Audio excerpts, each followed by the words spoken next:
ఇశ్రాయేలు రాజుల చరిత్ర అనండి. ఏ రాజులు? ఇశ్రాయేలు రాజుల చరిత్ర. ధ్యానాంశాలు. ఇశ్రాయేలు రాజులు అంటే ఇశ్రాయేలు దేశాన్ని రాజులు పరిపాలించారు. రాజులలో మొదటి రాజు సౌలు. సౌలు తర్వాత దావీదు గారు.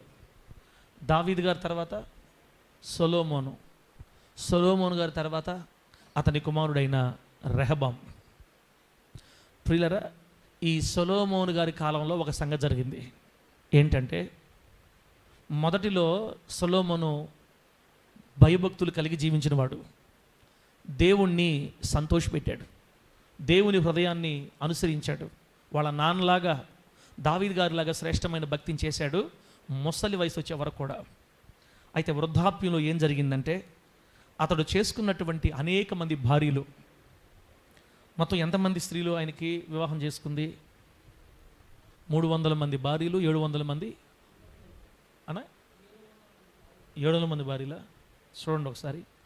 మొత్తం మీద 1000 మంది కాకుండా ఇంకా అనేక మంది ఉపపత్నుల్ని కలిగి ఉన్నట్లుగా, ఇంకా అనేక మంది పరస్త్రీలను ఉంచుకొనుచూ వచ్చానని రాయబడింది. 1000 మందే కాదు, 1000 మంది కంటే ఎక్కువ.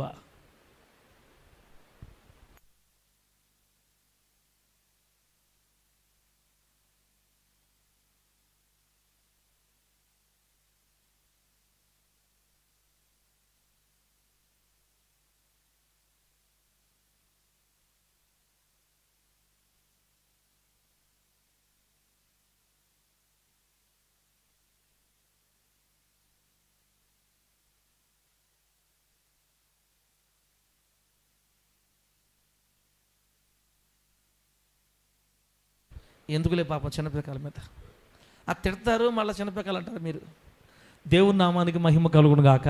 కనీసం నాకన్నా భయపడాలమ్మా, మీకట్టా భయపడాలి. వాళ్ళకి అర్థమైంది. ఎక్కడ ఆపాం? అనేక మంది పరస్త్రీలని ఉంచుకోవడం ద్వారా వృద్ధాప్యంలో ఉన్న సొలొమోను గారి మనసుని భార్యలు, అన్యురాళ్ళైన భార్యలు విగ్రహాల వైపు తిప్పేశారంట. ఏ వైపు తిప్పారు? చెప్పండి, ఏ వైపు తిప్పారు? విగ్రహాల వైపు తిప్పేశారు. తన చేతులతోనే అమ్మోనీలు దేవతను మొక్కాడు సొలొమోను. తన చేతులతోనే మోయాబు దేవతను మొక్కాడు. మిల్కోము అనే దేవత మొక్కడమే కాకుండా ఆ దేవతలకి దేవాలయాలు కూడా కట్టించాడంట, భార్యలను సంతోషపెట్టడానికి. భార్యలను సంతోషపెట్టడానికి యెరూషలేముకి ఎదురుగా ఉన్న కొండ మీద అన్ని దేవతలకి మందిరాలు, దేవాలయాలు కట్టించాడు. తన భార్యలను సంతోషపెట్టడానికి ఆ దేవతలకి బలులు కూడా ఇచ్చాడంట. బలులు ఇవ్వడమే కాదు, తన భార్యలను సంతోషపెట్టడానికి వృద్ధాప్యం అంతా కూడా విగ్రహాలనే, దేవతలనే అనుసరించినట్టు చెప్పింది బైబిల్. అనేక సార్లు దేవుడు ప్రవక్తలను పంపించి, సొలొమోనా, నువ్వు చాలా పొరపాటు చేస్తున్నావు, నన్ను వదిలిపెట్టేసావురా, నన్ను విసర్జించావు, నువ్వు ఎందుకు ఇలా చేస్తున్నావు, విగ్రహారాధన చేయొద్దని ఎన్నిసార్లు దేవుడు ప్రవక్తలను పంపి, సేవకులను పంపి సొలొమోనుతో మాట్లాడినా, ఒకప్పుడు దేవుడే సొలొమోను దగ్గరకు దర్శనంలో వచ్చి మాట్లాడాడు. ఇప్పుడు దేవుడు మాట్లాడినా వినలేదు, సేవకులు పంపినా వినలేదు. అప్పుడు దేవుడు ఏమన్నాడంటే, ఇక మీదట రాజ్యం ఒకటిగా ఉండకుండా 2 భాగాలు చేసేస్తా. నా సేవకుడైన దావీదు, నా కుమారుడైన దావీదు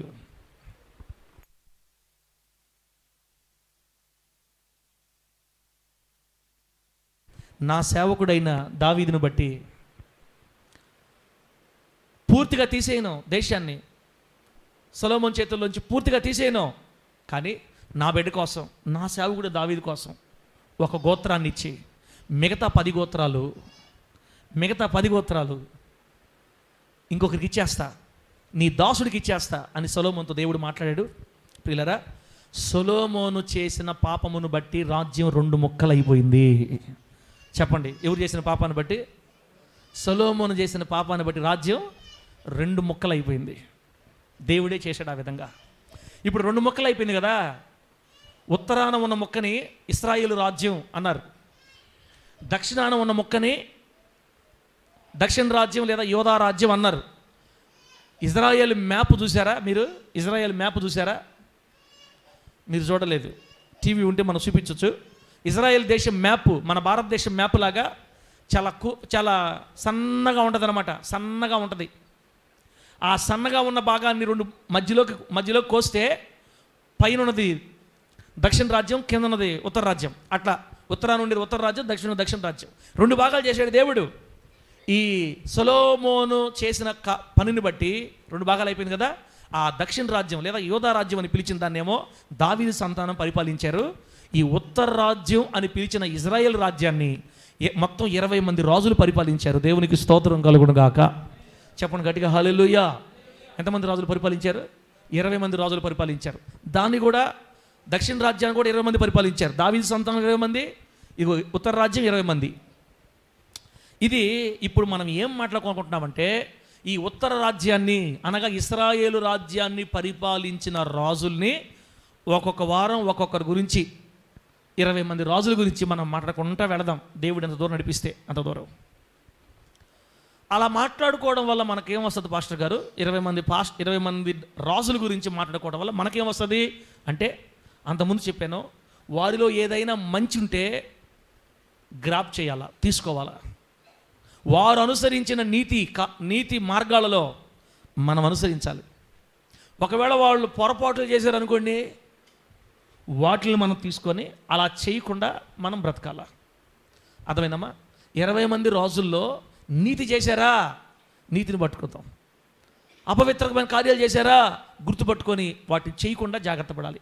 దేవుడు ఇంతమంది మనుషుల గురించి బైబిల్లో ఎందుకు రాయించాడంటే, వాళ్ళను చూసి మనం మాదిరి నేర్చుకోవాలనే మనకు దేవుడు బైబిల్ ఇవన్నీ రాయించాడు. అర్థమైతే గట్టిగా హల్లెలూయా చెప్పండి. చెప్తాం గట్టిగా హల్లెలూయా. చెప్పు గట్టిగా హల్లెలూయా. కొరింథీ పత్రిక వస్తే చదివే మనం ఇవన్నీ కూడా బైబిల్లో జరిగిన సంగతులన్నీ కూడా ఆ కాలంలో ఉన్న వాళ్ళకి దృష్టాంతాలుగా సంభవించి యుగాంతమందున్న మనకి బుద్ధి కలగడానికై రాయబడ్డాయంట. యుగాంతంలో ఉన్న మనకి బుద్ధి కలగడానికి రాయబడ్డాయి ఈ చరిత్రలన్నీ. ఈ మనుషుల గురించి కానీ, ఈ రాజుల గురించి కానీ మనకు బుద్ధి కలిగించడానికి రాయించాడు దేవుడు. ఈ 20 మంది రాజుల్ని ఒక్కొక్కరు మనం ధ్యానం చేస్తా వెళదాం. వీళ్ళ జీవితంలో నుండి మనకు బుద్ధి కలగాల. వీళ్ళ జీవితం ద్వారా మనకేం కలగాలి? వాళ్ళ జీవితం ద్వారా మనకు బుద్ధి రావాలి, నేర్చుకోవాలి బిడ్డలారా. ఇందా చెప్పిన మాటలోనే మీకు ఒక మాట చెప్పాను నేను. సొలొమోను చేసిన పనిని బట్టి రాజ్యం 2 ముక్కలు అయిపోయింది కదా. మనం కూడా సొలొమోను లాగా వ్యతిరేకమైన కార్యక్రమాలు చేసామనుకోండి, మన కుటుంబం కూడా 2 ముక్కలు అయిపోద్ది. మన వ్యాపారం కూడా 2 ముక్కలు అయిపోద్ది. మన పరిస్థితులు చిన్నాభిన్నం అయిపోతాయి. ఇప్పుడు దేవునికి వ్యతిరేకమైన కార్యాలు చేసినప్పుడు. దేవుడు ప్రేమగలడని మీరే చెప్పారు కదా పాస్టర్ గారు.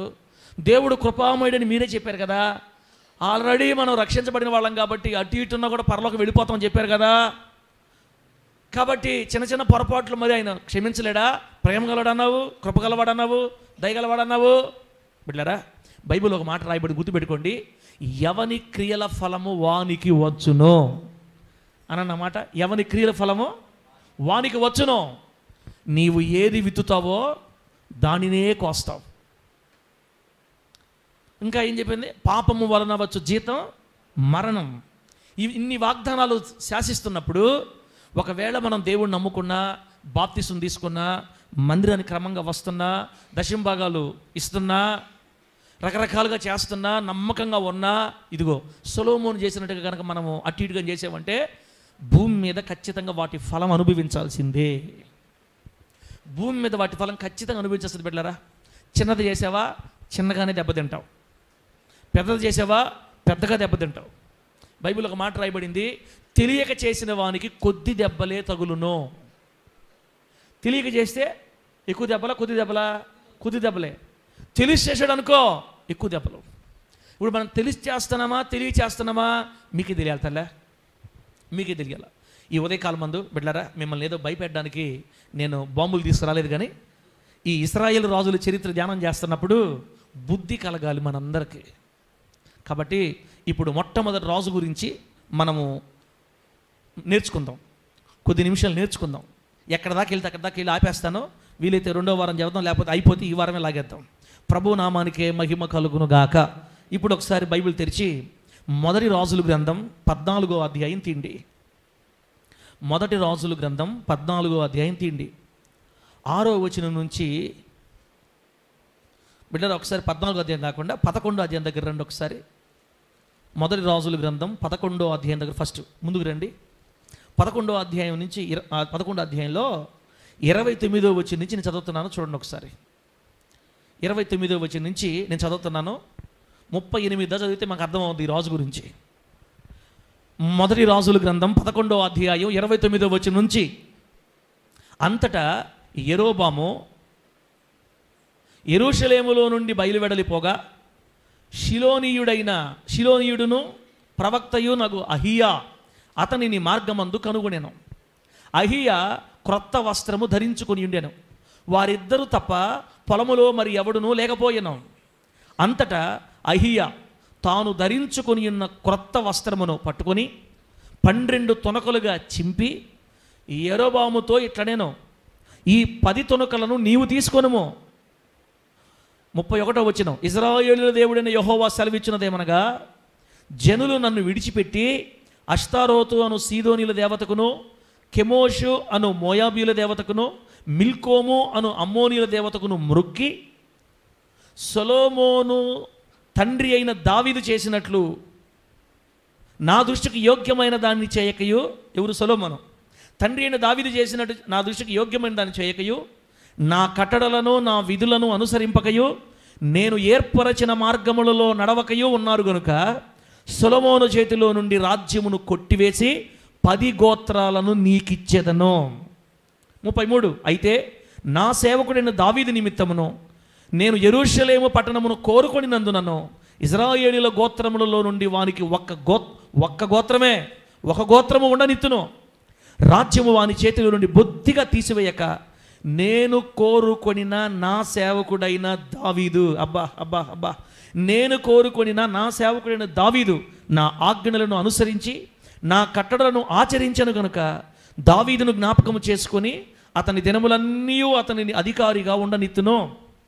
అయితే అతని కుమారుని చేతిలో నుండి రాజ్యమును తీసివేసి అందులో నీకు 10 గోత్రములు ఇచ్చెదను. నా నామమును అక్కడ ఉంచుటకు నేను కోరుకొనిన పట్టణమైన యెరూషలేములో నా ఎదుట ఒక దీపం నా సేవకుడైన దావీదునకు ఎల్లప్పుడూ ఉండునట్లు అతని కుమారునికి 1 గోత్రము ఇచ్చెదను. 37వ వచనం ఇది చూడండి. నేను నిన్ను అంగీకరించినందున నీ కోరిక అంతటి చొప్పున నీవు ఏలుబడి చేయించు ఇశ్రాయేలు వారి మీద రాజువయ్యుందువు. నేను నీకు ఆజ్ఞాపించిందంతయు నీవు విని నా మార్గముల యందు, చూడండి అన్నమాట, నా మార్గములను అనుసరించి నడుచుచు నా దృష్టికి అనుకూలమైన దానిని జరిగించుచు నా సేవకుడైన దావీదు చేసినట్లు నా కట్టడలను నా ఆజ్ఞలను గైకొనిన ఎడల నేను నీకు తోడుగా ఉండి దావీదు కుటుంబమును శాశ్వతముగా నేను స్థిరపరచినట్లుగా నిన్నును స్థిరపరచి ఇశ్రాయేలు వారిని నీకు అప్పగించెదను. చదివినటువంటి వాక్య భాగం అంతటిని మనందరికీ అర్థమగినట్లు పరిశుద్ధాత్ముడు బోధిస్తూ ఉండగా ఈ వాక్యానుసారంగా జీవితాన్ని కట్టుకొనగలిగిన భాగ్యం మనందరికీ మన దేవుడు ప్రసాదించునుగాక. అనుగట్టిగా ఆమేనని ఇంకొకసారి అని మర్యాదగా కోపం వస్తే 2 చేతులు ఎత్తిచ్చేస్తాను నేను. ఇంకా మీ ఇష్టం. ఇంకా చదువుతున్నప్పుడే మీకు అర్థమైంది బిడ్డలారా, చదువుతున్నప్పుడే మీకు అర్థమైంది. ఏమని చెప్పాను కదా, సొలొమోను చేసిన పాపాన్ని బట్టి రాజ్యాన్ని 2 ముక్కలుగా ఇరిచాడు దేవుడు. అహియా అనే దైవజనుడితో యెహోవా దేవుడు మాట్లాడుతున్నాడు. అహియా, నీ వెళ్ళి ఇదిగో నెబాతు కుమారుడైన యెరోబాము, జెరేదా సంబంధమైన, జెరేదా అంటే ఊరి పేరు, జెరేదా ఊరివాడైన ఎఫ్రాయిమీయుడగు, అంటే ఎఫ్రాయిము గోత్రం చెందినోడు, జెరేదా ఊరివాడు, నెబాతు అని కుమారుడు, వాళ్ళ నాన్న పేరు నెబాతు, జెరేదా సంబంధమగు ఎఫ్రాయిమీయుడగు నెబాతు కుమారుడిని యెరోబాముని రాజుగా అభిషేకించు ఇశ్రాయేల్ రాజ్యానికి, నేనే అతనికి అవకాశం ఇచ్చానని చెప్పు అని అహియా ప్రవక్తని పంపిస్తే, ఒకరోజు అహియా ప్రవక్త కొత్త షర్టు కొత్త చొక్కా వేసుకొని మరి ఎవరిని ఎత్తుతున్నాడు, ఎవరి కోసం పోతున్నాడు? యెరోబాము అనండి. ఏ బాము? జండు బామా యెరోబామా? జండు బామా. మర్యాదగా జండు బామ అనబాకండి, యెరోబాము. యెరోబాము అని రాశారు అక్కడ. ఈ యెరోబామును ఎదుర్కొని అతన్ని రాజుగా అభిషేకించడానికి వెళ్తున్నాడు అనమాట. ఇప్పుడు అహియా ప్రవక్త, ఈ ప్రవక్త పేరు గుర్తుపెట్టుకోండి, లాస్ట్లో కూడా మనకి ఇతని జ్ఞాపకం వస్తాడు.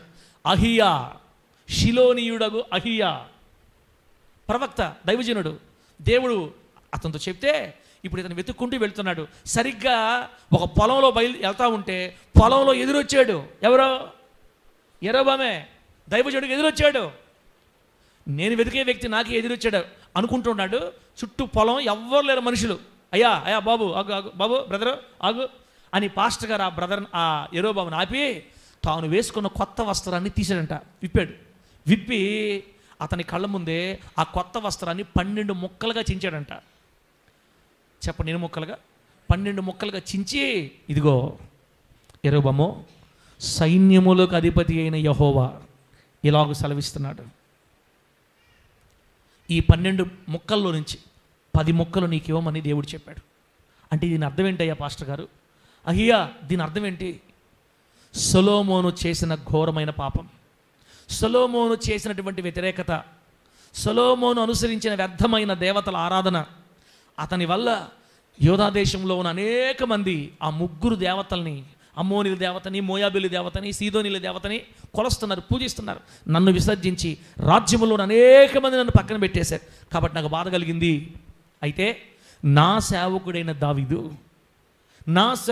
దావీదు నా ఎదుట యథార్థంగా ప్రవర్తించిన కారణం చేత, వినండి ఈ మాటలే, దావీదు గారి గురించి మనం ఎక్కడ చదువుకున్నా కూడా ముందుకు వెళ్తూ ఉంటే ఒక్కొక్క రాజు గురించి ప్రతి రాజుతో మాట్లాడేటప్పుడు దావీదు జ్ఞాపకం చేసుకుంటాడు దేవుడు. దావీదు నీతిని బట్టి వీళ్ళు ఇంకా నిలబడ్డారు, నా సేవకుడిని దావీదు ప్రవర్తన బట్టి వీళ్ళు ఇంకా నిలబడ్డారు. నేను అదే చెప్తున్నాను మీకు, మీ పిల్లలతోటి మీ గురించి మాట్లాడాలి దేవుడు. జయదేవ్, నీ తండ్రి అయిన బాంధవ్య కుమారుని బట్టి నేను నిన్ను జ్ఞాపకం చేసుకుంటున్నానని చెప్పాలా? హవీలా, నీ తండ్రి అయిన ఇజ్రాయేల్ని బట్టి నేను జ్ఞాపకం చేసుకుంటానని చెప్పాలి. ఆ భక్తి చేయాలి తల్లే మనం దేవుడి దగ్గర. నా సేవకుడైన దావీదుని బట్టి దేశాన్ని, రాజ్యాన్ని పూర్తిగా తీసివేయకుండా వాళ్ళ చేతుల్లో నుంచి నా కుమారుడైన దావీదు కోసం ఒక్క గోత్రాన్ని వాళ్ళకు ఉండిస్తా. అంటే ఇప్పుడు దావీదు గారి రాజ్యం ఏంటో తెలుసా? నెక్స్ట్ ఇంకా యూదా గోత్రం, బెన్యామీను అర్ధగోత్రం అంట. 1.5 గోత్రమే వీళ్ళకి, నీకు మిగతా మొత్తం 10 మంది ఇతనికి అప్పగించాడు దేవుడు. ఇదిగో దేవుడు నీకు అప్పగించాలని కోరుకుంటున్నాడు. దేవుడు నిన్ను కోరుకున్నాడు. దేవుడు వీళ్ళందరి మీద రాజుగా నిన్ను అభిషేకించాడు, నిన్ను ఆశించాడు. ఆయన ఇజ్రాయేలు జనులందరిలో నుంచి నిన్ను సెలెక్ట్ చేసుకున్నాడు. యెరోబాము నిన్ను సెలెక్ట్ చేసుకున్నాడు. ఇదిగో ఈ 10 ముక్కలు పట్టుకో అని దేవుడు ఈ 10 ముక్కలకు సాదృశ్యంగా 10 గోత్రాలు నీకు ఇవ్వబోతున్నాడు. ఇదిగో ఇప్పుడు సొలొమోను బతుకున్నాడు కదా, సొలొమోను కాలంలో దీన్ని చేయడంట. సొలొమోను కుమారుడైన రెహబాము కాలంలో నీకు ఆ 10 గోత్రాలు అప్పగిస్తానంటున్నాడు. కాబట్టి జాగ్రత్తగా దేవుని కోసం ఈ 10 గోత్రాలని పరిపాలించే రాజువై ఉండు. యెరోబాము, ఇంకో మాట గుర్తుపెట్టుకో, దేవుడు నీకు చెప్పమన్నాడు, దావీదు ఎలాగైతే దేవుని సన్నిధిలో యథార్థంగా ప్రవర్తించాడో, చెప్పండి అన్నమాట, దావీదు ఎలాగైతే దేవుని సన్నిధిలో యథార్థంగా ప్రవర్తించాడో నీవు కూడా అలాగే దావీదు గారు లాగే దేవుని ఆజ్ఞల్ని, దేవుని విధుల్ని గైకొని దేవుని మార్గమందు నిర్దోషంగా నడిచిన ఎడల దావీదు కుటుంబాన్ని దేవుడు ఎలాగైతే రాజ్య సింహాసనం మీద నిత్యముగా స్థిరపరిచాడో, అంటే దేశాన్ని దావీదుకి స్వాస్థ్యంగా ఇచ్చాడు దేవుడు. దావీదు చనిపోతే దావీదు పిల్లలు వస్తారు, వాళ్ళు చచ్చిపోతే వాళ్ళ పిల్లలు వస్తారు, వాళ్ళు చచ్చిపోతే వాళ్ళ పిల్లలు వస్తారు. దావీదు సంతానమే పరిపాలించింది దేశాన్ని. అలాగే నిన్ను కూడా దేవుడు దీవించాలని కోరుకున్నాడు. నువ్వు దేవుని మార్గాల్లో నమ్మకంగా నిలబడితే నీ పిల్లలు సింహాసనాన్ని నీ వంశానికే దేవుడు స్థిరపరుస్తానని మాట ఇచ్చాడు. కాబట్టి జాగ్రత్తగా దేవుని మార్గాల్లో నడిచినట్లయితే, యెరోబామా నీ లైఫ్ టర్న్ అయిపోతే యేసునామంలో, నీ స్టార్ తిరిగిపోయింది యేసునామంలో, ఇక మీదట నువ్వు రాజు కాబోతున్నావు, కొద్ది రోజుల్లో దేశానికి నువ్వు రాజు కాబోతున్నావని ఆ దైవజనుడు దేవుని మాటని యెరోబాముకి ప్రకటించి అక్కడి నుంచి బయలుదేరి వెళ్ళిపోయాడు. దేవునికి స్తోత్రం కలుగునుగాక. గట్టిగా చెప్పండి హల్లెలూయా. ఇంతవరకు అర్థమైందా? ఇజ్రాయెల్ గోత్రాలు మొత్తం ఎన్ని? 72 12 గోత్రాలు మొత్తం. 12 యాకోబుకి 12 మంది పిల్లలు. ఆ 12 మంది పిల్లల్లో వచ్చిన వాళ్ళు ఇశ్రాయేలీలు. 12 గోత్రాలు. 12 గోత్రాల్లో యెరోబాముకి ఎన్ని గోత్రాలు, ఎన్ని ముక్కలు చించాడు దేవుడు? 10. 10 ముక్కలు చించిచ్చాడు. మిగతా యోధా గోత్రం, బెన్యామీను గోత్రం, అంటే బెన్యామీను అర్ధగోత్రం అని రాశారు అనమాట. యోధా గోత్రం అంతా దావీదు పక్షమే, ఎందుకంటే దావీదు గారు పుట్టింది యోధా గోత్రంలోనే కాబట్టి. దావీదు యోధా గోత్రుడు కాబట్టి తన గోత్రం అంతా దావీదు వెంబడించింది. దేవుడు వాళ్ళని దావీదుతో పెట్టాడు. బెన్యామీన్లో కూడా అర్ధగోత్రం. బెన్యామీన్ అర్ధగోత్రం ఎందుకంటే అని చెప్పేసా, బెన్యామీను యోసేపు ఇద్దరు కలిస్తే ఒక గోత్రం అవుతాయి. అక్కడ చూస్తున్నారు ఏంది, యాకోబు గారికి రాహేలుకి పుట్టిన పిల్లలు ఎంతమంది? మీరు ఎడ చూస్తున్నారంటే, ఎందుకురా స్వామి ఉదయం మమ్మల్ని తింటున్నావు నువ్వు, ఏందో చెప్పుకుంటున్నావు, మాకేం అర్థం కావట్లా. ఈ రాజుల చరిత్రలు ఎన్ని కాకపోతే ఏదో ఒక చిన్న మాటలు చెప్పలేవా? మర్యాదగానండి. ఎంతకాలం మీకు పాలు టీ పెట్టాలా, బిర్యానీ ఎప్పుడు తినాలా? జీవనం ఎడ చూస్తున్నాడంటే, అయిపోయిందిరా ఈరోజు, ఇంక ఈ వాక్యం వేయలేకి గంట పెట్టేటట్టుంది, ఇంక ఒక కొలిక్కి రాదు అనుకుంటున్నారు. యాకోబుకి రాహేలుకి పుట్టిన పిల్లలు ఎంతమంది? ఇద్దరు. పెద్ద అబ్బాయి యోసేపు, రెండో అతను బెన్యామీను. అతను కని చనిపోయింది కదా. ఇప్పుడు యోసేపుకి ఇద్దరు పిల్లలు మళ్ళా. ఎవరెవరు? పెద్ద కుమారుడు మనష్షే, చిన్నవాడు ఎఫ్రాయిం. మనష్షే, ఎఫ్రాయిములు యోసేపు పిల్లలు. బెన్యామీన్కి ఇప్పుడు యోసేపు బెన్యామీను కలిస్తే ఒక గోత్రం వద్దనమాట. బెన్యామీను అర్ధగోత్రం అంటే ఏంటంటే, ఎఫ్రాయిమీలేమో ఇప్పుడు ఈ ఇజ్రాయేల్ రాజ్యాన్ని పరిపాలిస్తున్న మొట్టమొదటి రాజు యెరోబాము. ఈ యెరోబాము ఎవరో తెలుసా? ఎఫ్రాయిమీయుడు. అంటే యోసేపు గారి చిన్న కొడుకు ఎఫ్రాయిం వంశస్థుడు అనమాట. కాబట్టి ఎఫ్రాయిం గోత్రం ఏమో ఇశ్రాయేల్ రాజ్యంలోకి వెళ్ళిపోయింది, బెన్యామీన్ ఏమో దావీదుతో ఉండిపోయిందనమాట. అర్థం చేసుకోండి. 10 గోత్రాలు అనగా 10.5 గోత్రం. 10 గోత్రాలు మరలా ఎఫ్రాయిం గోత్రం 10.5 గోత్రం ఏమో ఇటుపోయింది. 1.5 గోత్రం అంటే యోధా గోత్రం, బెన్యామీన్ అర్ధగోత్రం దావీదు గారికి వెళ్ళిపోయింది. ఇంక నేను ముందుకెళ్తా. ఇంక మీకు ఇంత వివరంగా నేను ఇంకా చెప్పానంటే నాకే కన్ఫ్యూజ్ అయిపోద్ది. మీ సూపులు ఎట్లున్నాయంటే, ఏంది నేను చెప్పేది తప్ప అన్నట్టు ఉంది. కాదు, మనమంతా రైట్లోనే పోతున్నాం. దేవుని నామానికి మహిమ కలుగును గాక. సొలొమోను చేసిన పాపిష్టి కార్యాలను బట్టి దేశాన్ని నరికేడు దేవుడు. నువ్వు నేను వేషాలు వేస్తే నరకాల్సి వస్తుంది, నిన్నైనా నన్నైనా. జాగ్రత్త పడి వెళ్ళాలని బుద్ధి కలగడానికి దేవుడు మనకి ఈ రాజులు తీసుకొని వచ్చాడు. సొలొమోను చేసిన ఘోరమైన దుష్కార్యాలను బట్టి ఇప్పుడు రాజ్యం 2 ముక్కలైంది. ఆ రెండో రాజ్యానికి, ఇశ్రాయేల్ రాజ్యానికి మొట్టమొదటి రాజును దేవుడు కోరుకున్నాడు, సెట్ చేసాడు. అతని పేరు నెబాతు కుమారుడైన యెరోబాము. మీకు విషయం తెలుసా? ఇదే ఇశ్రాయేల్ రాజుల్లో ఇంకో యెరోబాము వస్తాడు. అందుకే ఈ యెరోబాముని యెరోబాము 1 అని పెట్టుకోవాలి మనం. ఆ తర్వాత లాస్ట్లో వచ్చే యెరోబాముని యెరోబాము 2 అని పెట్టుకోవాలా. లేదా నెబాతు కుమారుడైన యెరోబాము ఆయన కుమారుడు అనమాట. ఆయన వచ్చినప్పుడు అప్పుడు చెప్పుకుందాంలే. ఈయన యెరోబాము 1. ఇంకొక మాట చెప్పాలంటే, ఇజ్రాయేలు రాజ్యాన్ని, ఉత్తర రాజ్యానికి ఒక క్రమాలు స్థాపించిన వ్యవస్థాపకుడు ఈయన. రాజ్యాన్ని స్థాపించిన వ్యవస్థాపకుడు. దేవుడు అంత కృపని యెరోబాముకి ఇచ్చాడు. ముందుకెళ్దాం. యెరోబాము అనే పేరుకి అర్థం ఏంటంటే,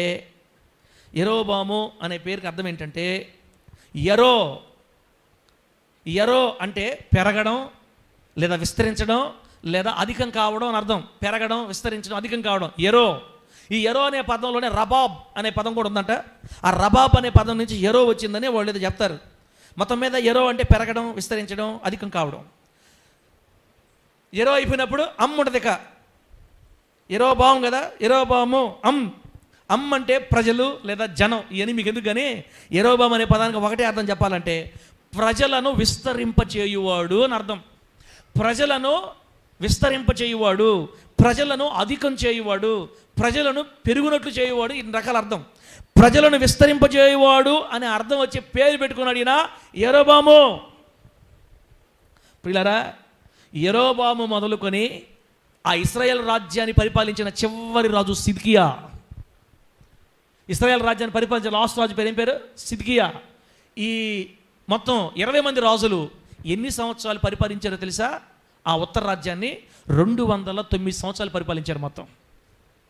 చెప్పండి ఎన్ని సంవత్సరాలు? ఎందుకురా స్వామి ఇవన్నీ మాకు చెప్తున్నావు నువ్వు? 209, 272 మాకేం వస్తుంది అవి చెప్పుకోవటం వల్ల? ఏమి చెప్పాలని ఎందుకు మాకు ఇవన్నీ? నువ్వు ఆదాము అబ్రహాము 4 మార్చి పంపించకుండా మర్యాదగా అనండి. ఎన్ని సంవత్సరాలు పరిపాలించారు? మొత్తం 209 సంవత్సరాలు. మొత్తం ఎంతమంది రాజులు? 20 మంది రాజులు. బిడ్డరా, కాలం కూడా చెప్తా, టైం కూడా చెప్తా, రాసుకోండి మీకు మంచిది. క్రీస్తు పూర్వం 931 నుంచి క్రీస్తుకు పూర్వం 722 వరకు పరిపాలించారు వీళ్ళు. క్రీస్తుకు పూర్వం అంటే మన ప్రభు అయిన యేసుక్రీస్తు వారు పుట్టక ముందు, మన ప్రభు అయిన యేసుక్రీస్తు వారు పుట్టక ముందు 931 సంవత్సరంలో స్టార్ట్ అయింది వీళ్ళ పరిపాలన. అనగా యెరోబాము పరిపాలన 931లో స్టార్ట్ అయింది. అది 722 వచ్చేదాకా, అనగా 209 సంవత్సరాలు 20 మంది రాజులు పరిపాలించారు ఈ దేశాన్ని. ఆ తర్వాత ఏమైంది? ఒక మాట చెప్పాలంటే, ఈ ఇశ్రాయేలు రాజుల్లో ఒక్కడ కూడా మంచోడు లేడు. 20 మంది రాజుల్లో ఒక్కడ కూడా దేవుణ్ణి సేవించినోడు, ప్రేమించినోడు లేడమ్మా. మొత్తం గుడిసెట్ బ్యాచే. జీవనం ఏ బ్యాచే? మొత్తం గుడిసెట్ బ్యాచే. ఏమంట సొలొమోను గారు ఆ విగ్రహారాధన స్టార్ట్ చేశాడో, ఈ యెరోబాము వచ్చాడో, ఇక యెరోబాము కాడి నుంచి మొత్తం గుడిసెట్ బ్యాచ్ తయారైంది. ఒక్క మాట చెప్పాలంటే 20 మందిలో ఒక్కడు కూడా మంచివాడు, భక్తిపరుడు, నీతిమంతుడు, నమ్మదగినవాడు, దేవుని సంతోషపెట్టేవాడు, దావీదు వలె దేవుని కోసం బ్రతికినవాడు ఒక్కడు కూడా లేడు. అందుకనే దేవుడు విసిగిపోయి క్రీస్తుకు పూర్వం 722లో అష్షూరు రాజు వచ్చి, అష్షూరు అంటే నేటి ఇరాక్ అన్నమాట. ఇరాక్, టర్కీ, సిరియా ఈ దేశాలన్నింటిలో హద్దులు ఉండేది అప్పుడు అష్షూరు సామ్రాజ్యం. నినివే రాజధాని అష్షూరు పట్టణానికి. అప్పట్లో అష్షూరు రాజ్యానికి రాజధాని నినివే. భారతదేశానికి రాజధాని ఢిల్లీ. ఎందుకురా మమ్మల్ని ఎన్ని మీరేమనుకోండి. ఇంకా అష్షూరు రాజధాని నినివే పట్టణం ప్రస్తుతం ఇరాక్లో ఉంది. అర్థమవుతుందా? ఈ అష్షూరు రాజును తీసుకొని వచ్చి ఈ ఇజ్రాయేల్ రాజ్యం మీద దండెత్తి యుద్ధం చేస్తే చిత్తుగా ఓడిపోయారు. బిడ్డలారా, మనం చదువుకుంటా ముందుకెళితే యవనస్తులు ఖడ్గంతో నరకబడ్డారు, యవనురాళ్ళ గర్భాలు చీల్చబడ్డాయి, స్త్రీలు చెరపబడ్డారు. బిడ్డలారా, వీళ్ళ రాజ్యాన్ని అగ్నితో కాల్చేశారు. ఒక్కరిని కూడా వదలకుండా మొత్తం పట్టుకెళ్ళిపోయారు. క్రీస్తుకు పూర్వం 722లో ఇజ్రాయేల్ రాజ్యం మొత్తం, అనగా ఉత్తర రాజ్యం మొత్తం చెరలోనికి వెళ్ళిపోయింది. ఈ అష్షూరు రాజు ఏం చేశాడంటే, తన దేశంలో ఉన్న కొంతమందిని తీసుకొని వచ్చి ఈ దేశంలో కాపురం పెట్టాడు. మీరు అక్కడ నివసించండి, వాళ్ళని ఎక్కడ తీసుకొని వస్తానని. అక్కడున్న వాళ్ళని ఇక్కడున్న వాళ్ళందరిని అక్కడికి షిఫ్ట్ చేసేసాడు. అర్థమవుతుందా? ఇది జరిగింది క్రీస్తు పూర్వం 722లో. మొత్తాన్ని చెరగొనిపోయారు అష్షూరు రాజులు వచ్చి.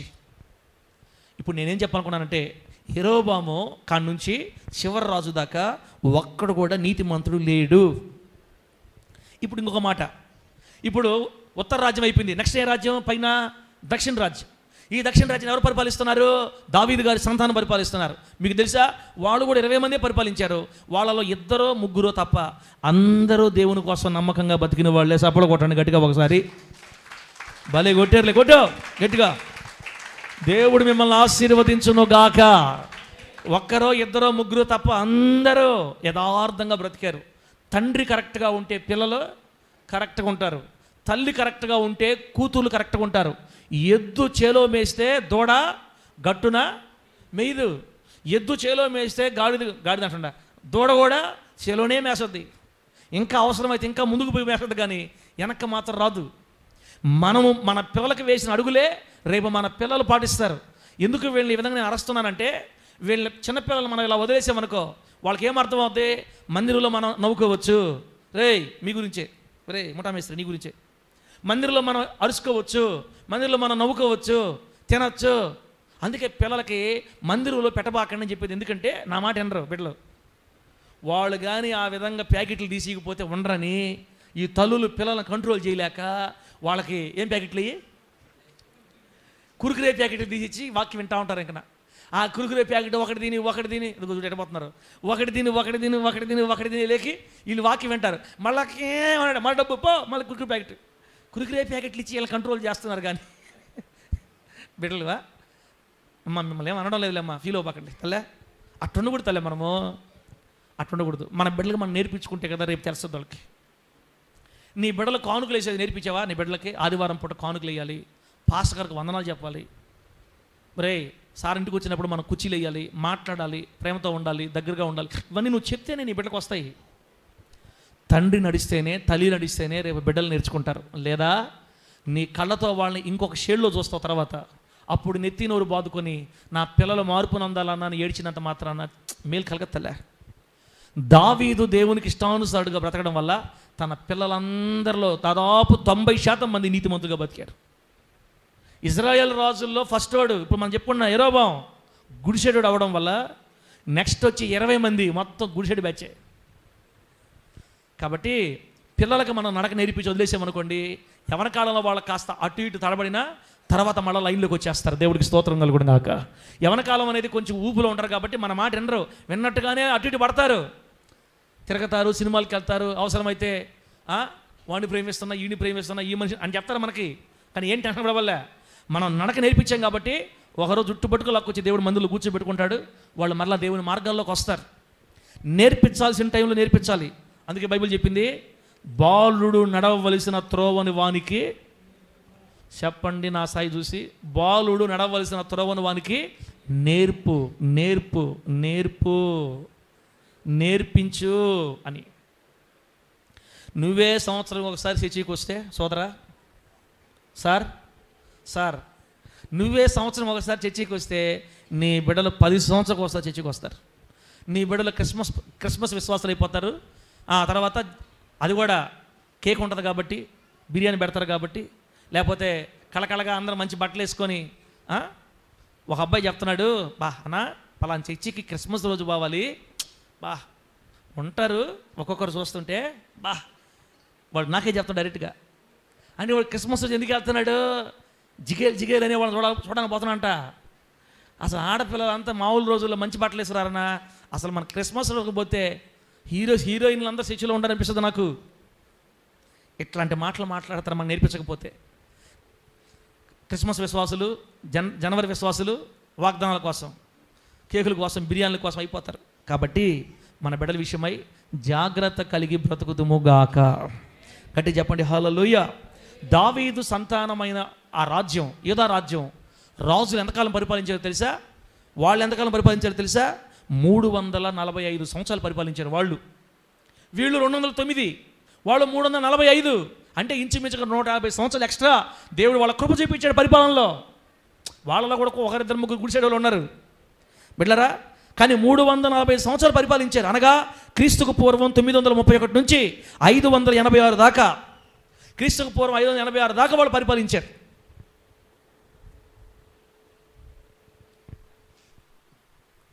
కాబట్టి ఈ 340 సంవత్సరాల తర్వాత వాళ్ళు చేసినటువంటి ఘోరమైన దుష్కార్యాలను బట్టి దేవుడు వాళ్ళని బబులోను నెబుకద్నెజరు చెరకి, నెబుకద్నెజరు రాజు వచ్చి యూదా రాజ్యాన్ని జయించి మందిరాన్ని అగ్నితో కాల్చి వాళ్ళను కూడా ఇష్ట ప్రకారం చంపి చెరలోకి పట్టుకెళ్ళిపోతారు. ఇవన్నీ చదువుతున్నప్పుడు నాకైతే భయం వేస్తుంది తమ్ముళ్ళరా, నాకైతే చాలా భయం వేస్తుంది అన్న. దేవునితో యథార్థంగా నడిచినప్పుడేమో దేవుడు వాళ్ళకి అన్నీ సమకూర్చాడు, దేవునితో నమ్మకంగా ఉన్నప్పుడేమో వాళ్ళకి అన్నీ సమకూర్చాడు, వాళ్ళకి ఏ కష్టం లేకుండా చేశాడు. దేవునితో ఉన్నప్పుడేమో యుద్ధం వీళ్ళు చేయలా, దేవుడు చేసే వాళ్ళ పక్షాన. వీళ్ళు తేడా వచ్చి విగ్రహారాధన చేసి లోకంలో పడిపోయి ఇష్టానుసారంగా బతితే మాత్రం ఇదిగో చెరకి 586లో దావీదు సంతానం చెరలోకి వెళ్ళిపోయింది. కాబట్టి బిడ్డలారా, ఇశ్రాయేలు రాజ్యపు రాజుల్లో ఒక్కరు కూడా మంచోళ్ళు లేరు, దేవుని యందు విశ్వాసం ఉంచిన వాళ్ళు లేరు. దేవుడు వీళ్ళకి వ్యతిరేకంగా మారిపోయాడు. యోధా వారికి స్నేహితుడుగా ఉన్నాడు. ఆయన యోధా రాజ్యం దావీదు సంతానానికి ఏమో స్నేహితుడుగా ఉన్నాడు, ఈ ఉత్తర రాజ్యానికి దేవుడు శత్రువుగా మారిపోయాడు, వ్యతిరేకంగా మారిపోయాడు. ఇప్పుడు మనం మరి యెరోబాము దగ్గరికి వెళ్ళి ఏం జరిగిందో మళ్ళీ మనం ముందుకెళ్ళి ఆలోచిద్దాం. ఇంతవరకు అర్థమైతే గట్టిగా హల్లెలూయా అని చెప్పండి. చెప్పండి గట్టిగా హల్లెలూయా. ఆపేస్తానులేమ్మా, అయిపోయింది, ఇంకా అయిపోయింది, లాస్ట్కి వచ్చేసాం. ఇప్పుడు 14 దగ్గర బండి ఇంత చెప్పాను కదా, మొదటి రాజుల గ్రంథం 14వ అధ్యాయం. ఇప్పుడు యెరోబాము రాజు అయ్యాడు, ఓకే. తర్వాత ఏం జరిగింది? 14వ అధ్యాయం 6వ వచనం చదువుదాం. మొదటి రాజుల గ్రంథం 14వ అధ్యాయం 6వ వచనం చదివితే అక్కడేమో తెలుసా? అంతలో అహియా ద్వారము లోపలికి వచ్చు ఆమె కాలు చప్పుడు విని ఆమెతో ఇట్లనేనో, యెరోబాము భార్య లోపలికి రమ్ము, నీవు వేషము వేసుకొని వచ్చుట ఎలా? కఠినమైన మాటలు నీకు చెప్పవలనని నాకు ఆజ్ఞ ఆయను. 7వ వచనం, నీవు వెళ్ళి యెరోబాముతో చెప్పవలసినదేమనగా, ఇశ్రాయేలుల దేవుడైన యెహోవా ఈ ప్రకారం సెలవిచ్చుచున్నాడు, నేను నిన్ను జనులలో నుండి తీసి, అదిగో చూడండి, ఇశ్రాయేలు అందరిలోంచి నిన్ను తీసి హెచ్చింపజేసి, బా ఎంత మంచి మాట, నేను ఇశ్రాయేలు అందరిలో నుంచి నిన్ను తీశానో, నిన్ను హెచ్చింపజేశా. హోలీ జడ్జి మినిస్ట్రీని హెచ్చింపజేయాల్సింది ఎవరో? దేవుడు. సరే మన దగ్గర అడగండి, నిన్ను హెచ్చింపజేసి ఇశ్రాయేలు వారు అను నా జనుల మీద నిన్ను అధికారిగా నియమించి దావీదు సంతతి వారి యొద్ద నుండి రాజ్యమును తీసి నీకిచ్చి ఉండినను నా ఆజ్ఞలను గైకొని మనపూర్తిగా నన్ను అనుసరించి నా దృష్టికి ఏది అనుకూలమో దానిని మాత్రమే చేసిన నా సేవకుడైన దావీదు చేసినట్టు నీవు చేయక. అబ్బా, నా సేవకుడైన దావీదు చేసినట్టు, కనకరాజు చూస్తున్నావా, నా సేవకుడైన దావీదు చేసినట్టు నీవు చేయకుండా నీకంటే ముందుగా ఉండిన వారందరికంటే అధికముగా కీడు చేసి ఉన్నావు. బా, నీకంటే ముందున్న రాజులందరికంటే అధికంగా కీడు చేసావు నువ్వు. యెరొబెయాము ఏం చేసావు? నన్ను బొత్తిగా విసర్జించి ఇతర దేవతలను పోత విగ్రహములను పెట్టుకొని నాకు కోపం పుట్టించి ఉన్నావు. అమ్మ, యెరొబెయాము ఏం చేశాడంట? కరుణక ఎందుకు సార్ నన్ను పట్టుకున్నాం మళ్ళీ అనుకో. కరుణక ఏం చేశాడంట? యెరొబెయాము యెహోవా దేవుణ్ణి బొత్తిగా విసర్జించి పోత విగ్రహాలు పెట్టుకున్నాడంట. విగ్రహ దేవతలను చేసుకుని తనకు పెట్టుకున్నాడంట. అంటే దేవతలను ఆరాధిస్తున్నాడు. ఇప్పుడు ఇక్కడ నన్ను బొత్తిగా విసర్జించి విగ్రహాలు పెట్టుకొని నాకు కోపం పుట్టించావు. 10వ వచనం, కాబట్టి యెరొబెయాము సంతతి వారి మీదకి నేను కీడు రప్పించుచు ఇశ్రాయేలు వారిలో ఉన్నటువంటి యెరొబెయాము వంశస్థుల్లో అల్పులు కానీ ఘనులు కానీ లేకుండా మగవారిని అందరినీ యెరొబెయాము వంశము నుండి నిర్మూలము చేసి పెంట అంతయు పోవునట్లుగా ఒకడు అవతలకు దానిని ఊడ్చివేసినట్లుగా యెరొబెయాము సంతతిలో శేషించిన వారిని నేను ఊడ్చివేయుదును.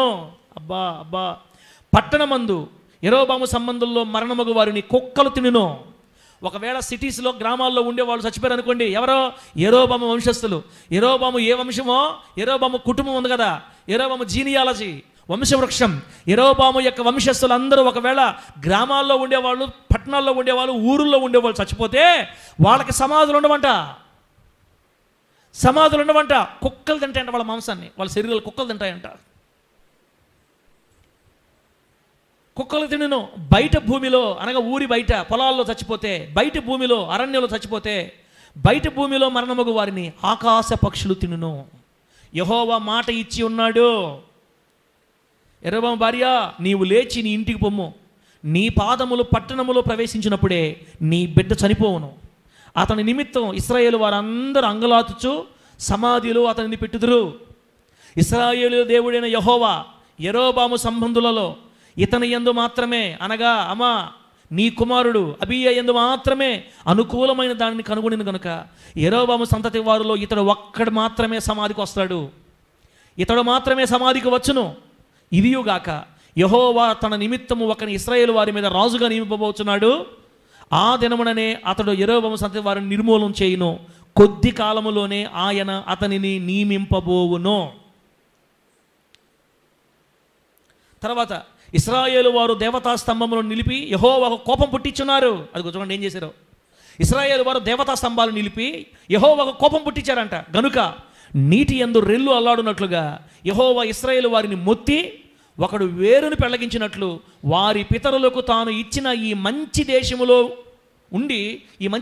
నుండి వారిని పెళ్లగించి వారిని యూఫ్రటీసు నది అవతలకు చెదరగొట్టును.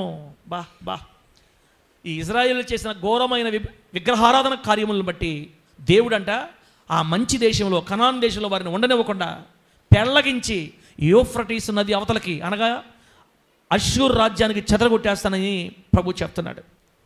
16వ వచనం ఇప్పుడు యెరొబెయాము గురించి చూడండి. మరియు తానే పాపం చేసి ఇశ్రాయేలు వారు పాపం చేయుటకై కారకుడైన యెరొబెయాము పాపములు బట్టి, మొదట యెరొబెయాము పాపం చేశాడు, తర్వాత అతన్ని చూసి ఇశ్రాయేలు వారు అందరూ పాపం చేశారంట. ఇశ్రాయేలు వారు పాపం చేయుటకై కారకుడైన యెరొబెయాము పాపములు బట్టి ఆయన ఇశ్రాయేలు వారిని అప్పగింపబోచున్నాడు. 17వ వచనం, అప్పుడు యెరొబెయాము భార్య లేచి వెళ్ళిపోయి తిర్సా పట్టణమునకు వచ్చెను. ఆమె లోగిటి ద్వారపు గడప ఎద్దకు రాగానే ఆ చిన్నవాడు చనిపోయాను. జనులు అతని సమాధిలో పెట్టి యెహోవా తన సేవకుడైన ప్రవక్తయగు అహీయా ద్వారా సెలవిచ్చిన ప్రకారం ఇశ్రాయేలు వారందరూ అతని కొరకు అంగలార్చిరి. వెళ్ళరా, నేను చదివిన దాంట్లోనే మీకు చాలా వరకు అర్థమైపోయింది. ఈ యెరోబాములో ఒక్కడన్నా మంచి పని ఉందన్నా? ఈ యెరోబాములో ఒక్కటన్నా మంచి పని ఉందక్క? లేక బయట ఉండే వాళ్ళరా, కూతురులారా ఏనండి, ఈ యెరోబాములో ఒక్క మంచి పని ఉందా? లేదు కదా. దేవుడే బాధపడుతున్నాడన్నా. ఇప్పుడు ఇదే అహీయా ప్రవక్త కొన్ని 22 సంవత్సరాల క్రితం, యెరోబాము ఇశ్రాయేల్ రాజ్యాన్ని పరిపాలించింది 22 సంవత్సరాలు. రాసుకోండి మాట, 22 సంవత్సరాలు పరిపాలించాడు యెరోబాము. 22 సంవత్సరాలు. మీరు క్రీస్తుకు పూర్వం 931లో స్టార్ట్ చేసాడు ఈయన. క్రీస్తుకు పూర్వం 931లో స్టార్ట్ చేసి 903 దాకా పరిపాలించాడు. అంటే 22 సంవత్సరాలు. క్రీస్తుకు పూర్వం 931 903 దాకా 22 సంవత్సరాలు పరిపాలించాడు. తర్వాత దేవుడే యెరోబామును చంపాడంట. దేవుడే యెరోబామును మొత్తినందున అతను చనిపోయాడు. 22 సంవత్సరాలకి ఇతను చేసిన ఘోరమైన దుష్కార్యములు దేవుడు చూడలేక దేవుడి ఒక్క దెబ్బ కొట్టి చంపాడు ఈ మనిషిని. జీవనం శృతి మించిన అక్రమ కార్యాలు చేస్తూ ఉంటే, విచ్చలవిడి అపవిత్ర కార్యాలకు మనం బానిసలం అయిపోతే, దేవుడు ఎన్నిసార్లు గద్దించినా మనం లోబడకుండా ప్రభు వైపు తిరగకపోతే, మనకిష్టం వచ్చినట్టుగా అడుగులు వేస్తూ వెళ్ళిపోతే, దేవుణ్ణి కానీ వాక్యాన్ని కానీ ఏం మాత్రం ఆలోచించకుండా ఒక విగ్రహారాధికుని కంటే ఘోరంగా మనం ప్రవర్తిస్తే, సంవత్సరాలు జరుగుతూ ఉండగా మన జీవితాలు మారకపోతే, ఎంత వేచి చూసినా, ఎంత అవకాశం ఇచ్చినా, ఎంత ప్రేమ చూపినా, ఎంత కరుణ చూపినా ఏం మాత్రం దేవుని వైపు తిరగకుండా విచ్చలవిడి క్రూరమైన పశువులుగా ప్రవర్తిస్తుంటే, దేవుడే ఒక్క దెబ్బ కొట్టి సమాధిలో పంపేస్తాడు మనల్ని. అంతే, ఒక దెబ్బ కొట్టి ఎక్కడ పంపిస్తాడు? సమాధిలో పంపించేస్తాడు. అన్నా మరి ఇట్లా చెప్తున్నారు ఏందన్నా, మీరు ఇంత ఘోరంగా చెప్తున్నారు ఏందన్నా? దేవుడే చంపేశాడు. ఎవరిని? యెరోబాముని దేవుడే చంపాడు. అది మీకు దినవృత్తాంత గ్రంథంలో ఉంటుంది. దినవృత్తాంత గ్రంథం 13 అధ్యాయం ఉంటుంది అన్నమాట. మొదటి దినవృత్తాంత గ్రంథం 13 అధ్యాయం ఉంటుంది అన్నమాట. 2వ దినవృత్తాంతం అనుకుంటా, దేవుడు యెరోబామును మొత్తినందున అతడు చనిపోయాను. అబీయా బ్రతికినంత కాలం యెరోబాము మరలా బలం పొందలేదని రాయబడి ఉంటుంది. ఇశ్రాయేలు వారు తగ్గించబడిరి, యూదా వారు విస్తరించిన రాయబడి ఉంటుంది అక్కడ. దేవుడే యెరోబాముని కొట్టాడు, దెబ్బ అవుట్.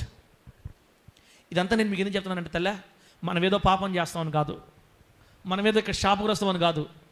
యెరోబామును చూసి మనం బుద్ధి తెచ్చుకోవాలి అని ప్రభు చెప్తున్నాం. మనకి దేవునికి స్తోత్రం కలుగునుగాక. గట్టిగా చెప్పండి హల్లెలూయా. యెరోబామును చూసి ఏం తెచ్చుకోవాలి? బుద్ధి. ఇక్కడ కూర్చున్న దేవుని బిడ్డ, నువ్వు దేవుని వాక్యాన్ని అనుసరిస్తున్నావా? ఇష్ట ప్రకారం బతుకుతున్నావా? మందిరంలో కూర్చున్న దేవుని బిడ్డ, నీ సొంత ఇష్టాలు నెరవేర్చుకుంటూ పాపిష్టి ఇచ్చలలో ఉండి దేవుని బాధ పెడుతున్నావా? నడుము కట్టుకొని దావీదు గారు దేవుని ఎడల యథార్థంగా ప్రవర్తించినట్లుగా బ్రతుకుతున్నావా? ఒక మాట తల్లే, నీ సొంత ఇష్టానుసారంగా నువ్వు పాపం చేస్తే దాని పర్యవసానం నువ్వు ఖచ్చితంగా అనుభవించి తీరాల్సిందే. భర్తకు తెలియకుండా ఇతరులతో అక్రమ సంబంధం పెట్టుకున్నారు అనుకోండి స్త్రీలు, వాళ్ళు అనుకుంటారు ఇది పొరపాటును కూడా బయటపడదు, ఎందుకంటే నేను నమ్ముకున్నాడు మంచివాడు, వాడు ఎక్కడ బయట పెట్టాడు అని అనుకుంటుంది ఈ మనిషి. కానీ ఈ మనిషికి తెలియదు, వాడు ఈ కెమెరా పెడతాడు. వీళ్ళిద్దరు రహస్యం గదిలో ఉన్నప్పుడు కెమెరా పెడతాడు, మొత్తం రికార్డ్ చేసి ఈ మనిషికి తెలియకుండానే గూగుల్లో అప్లోడ్ చేసేసి ఉంటాడు. వాడి మొహం కనపడకుండా జాగ్రత్త పడతాడు, ఈ మనిషి మొహం కనపడుతుంది. ఆ విధంగా ఎందరో కేసులు పెట్టి ఏడ్చేవాళ్ళు చాలామంది, నాకు తెలిసిన వాళ్ళు కూడా కొంతమంది ఉన్నారు. భర్తను మోసం చేసి ఇతరుల దగ్గరికి వెళ్ళినందుకు వీడియోలు తీసి పోర్న్ సైట్స్లో అపవిత్రమైన కార్యాలు చేసే వాటిల్లో పెట్టారు. ఆమె అనుకుంది ఎవరు తెలియదులే అని. ప్రపంచం మొత్తం చూసింది ఆ మనిషి సంగతి. బైబిల్లో ఒక మాట రాయబడింది, 4 గోడల మధ్య మాట్లాడుకున్న మాటలు మిద్దెల మీద ప్రకటించబడతాయంట. 4 గోడల మధ్య మాట్లాడుకున్న మాటలు మిద్దెల మీద ప్రకటించబడతాయి. మనం సంగతిని ఎంత దాస్తామో అది అంత బయటకు వచ్చేస్తుంది. పాపమును దాచటం ఈ భూమి మీద ఎవరికి సాధ్యమో కాదు. పాపాన్ని దాచిపెట్టే మొనగాడు భూమి మీద ఇంకా పుట్టలేదు.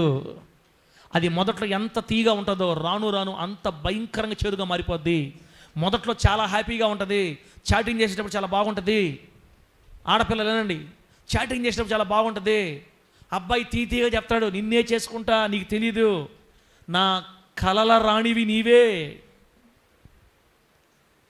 బాంధవ్యం ఎట్టుంటాడంటే, అన్నా ఎన్ని అయిపోయినాయి కానీ ఇప్పుడు ఎందుకు మనకు అవన్నీ అని. మనకు అయిపోయినాయి, పిల్లలు ఉన్నారు కదా, నా కలల రాణివి నీవే. ఇది పెళ్లి కాని వాళ్ళకే కాదు, పెళ్ళిన వాళ్ళకి కూడా చెప్తారు మళ్ళా ఆడపిల్లలకి. మాయ్ వాడి దగ్గర ఎందుకున్నా నువ్వు, వాడు ఏమైనా సాగుతాడా, నేను వాడు ఏమైనా సాగుతాడా, ఏమి లాభం వాడి వల్ల నీకు, నా మాటినో, నీకు అయ్యిస్తా ఇవిస్తా అవి తీసేస్తా, నీకు అక్కడ పెడతా ఇక్కడ పెడతా, నా రెండో భారీగా ఉండు, అట్టుందు ఎట్టుంది అని కళల్లో తీసుకెళ్ళిపోతాడు సిస్టర్ని. సిస్టర్ నమ్మేస్తుంది. సిస్టర్కి ప్రార్థన లేదు, సిస్టర్కి వాక్యం విందమ్మ చర్చిలో. సిస్టర్ అంతా లోకంతో సహవాసం కాబట్టి వినేసింది. నిజమేనేమో అనుకుంది, ఎవరికి తెలియదు అనుకుంది. పిచ్చిది. ఈ మనిషికి 2 కళ్ళే ఉన్నాయి, ప్రపంచం 1000 కళ్ళతో చూసింది ఆ మనిషిని. దేవునికి స్తోత్రం కలుగునుగాక. ఈ మనిషి తిరిగి ఇంటికి రాకముందే వార్త ఊరంతా పాకిపోయింది. ఎంతమంది భర్తలు భార్యలు చంపేయలేదు, ఎంతమంది భర్తల్ని భార్యలు చంపలేదు. ఇప్పటికి చంపుతున్నారు కదా, ఇప్పటికి చంపుతున్నారు కదా. నిన్న ఒక విషయం జరిగింది 2-3 రోజుల క్రితం. హనీమూన్కి పోయారంట భార్యాభర్తలు, కొత్తగా పెళ్లి చేసుకొని హనీమూన్కి వెళ్ళారు. విన్నావా జయదేవ్, చూసావా న్యూస్? అమ్మా హనీమూన్కి వెళ్ళారు, ఇద్దరు కలిసి ఒంటరిగా గడిపి ప్రేమని బలపరుచుకుందామని, బంధాలు బలపరుచుకుందామని పోయారు. పాపంతా చాలా మంచివాడు ఉన్నట్టున్నాడు చూసేదానికి ఫోటోలో. మన సిస్టర్ మాత్రం రూట్ మారిపోయింది. మన సిస్టర్కి ఆల్రెడీ వేరే కాంటాక్ట్ ఉంటే వీళ్ళందరూ మాట్లాడుకొని, ఈ అమ్మాయి మొదట ప్రేమించిన వాడిద్దరు ఫ్రెండ్స్ మొత్తం వీళ్ళిద్దరు ముందు పోతుంటే వాళ్ళు ముగ్గురు వెనక్కి వచ్చారు. ఏం జరిగింది, హనీమూన్కి వెళ్ళిన 2వ రోజు చంపేశాడు ఈ అబ్బాయిని. వాళ్ళ ముగ్గురు కలిసి, ఈ అమ్మాయి వాళ్ళ ముగ్గురు మొత్తం కలిసి చంపేశారు అంతే. చూసారా?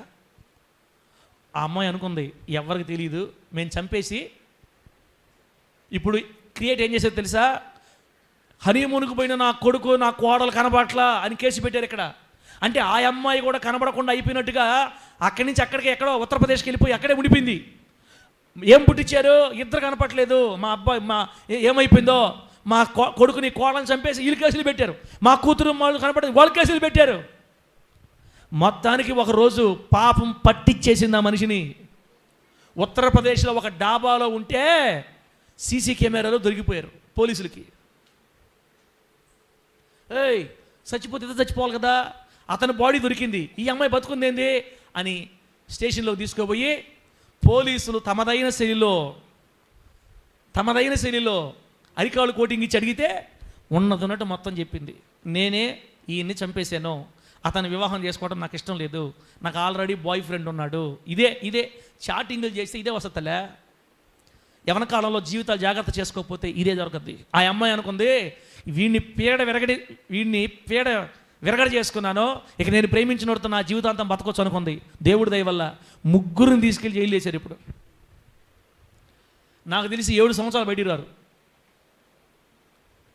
7 సంవత్సరాలు బయటికి రారు. ఈ 7 సంవత్సరాలు వచ్చే లోపల ఈ మనిషి తెల్లనికలు వచ్చేస్తాయి.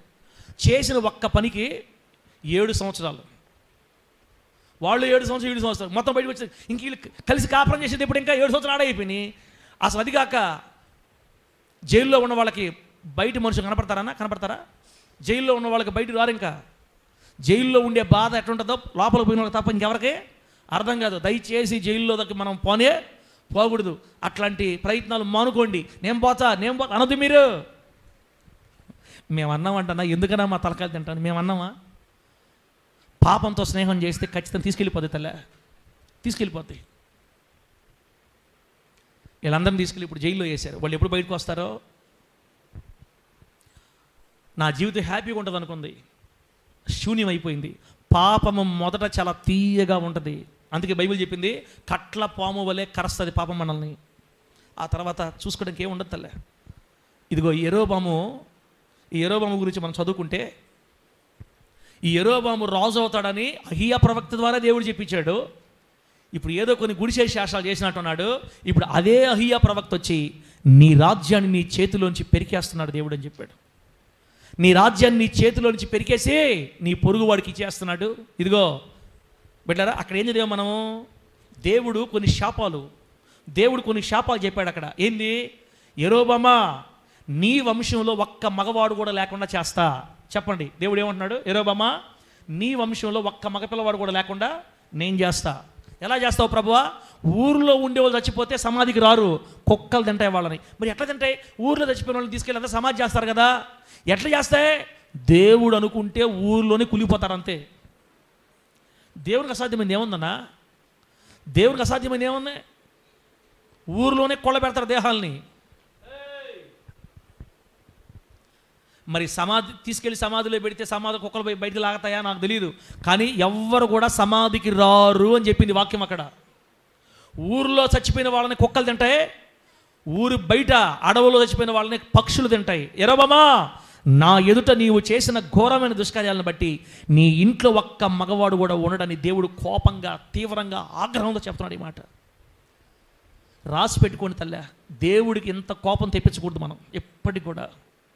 దేవునికి పొరపాటును కూడా మనం కోపం తెప్పించకూడదు.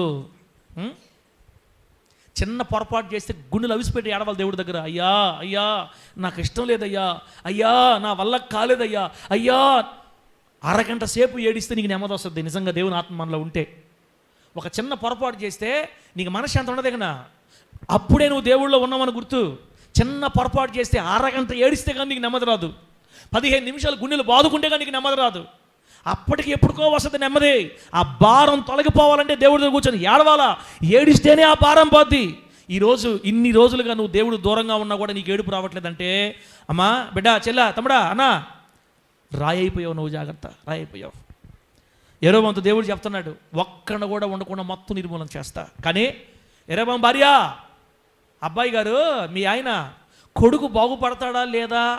మాయ్, నువ్వు నా భార్య అన్నట్టు కాకుండా మారు వేషం వేసుకొని నేను రాజునవుతానని నాకు చెప్పాడు ఒక ప్రవక్త అహియా, పలానా దగ్గర పో అని నీ భర్త వయ్యారంగా పంపించాడు నా దగ్గర నిన్ను.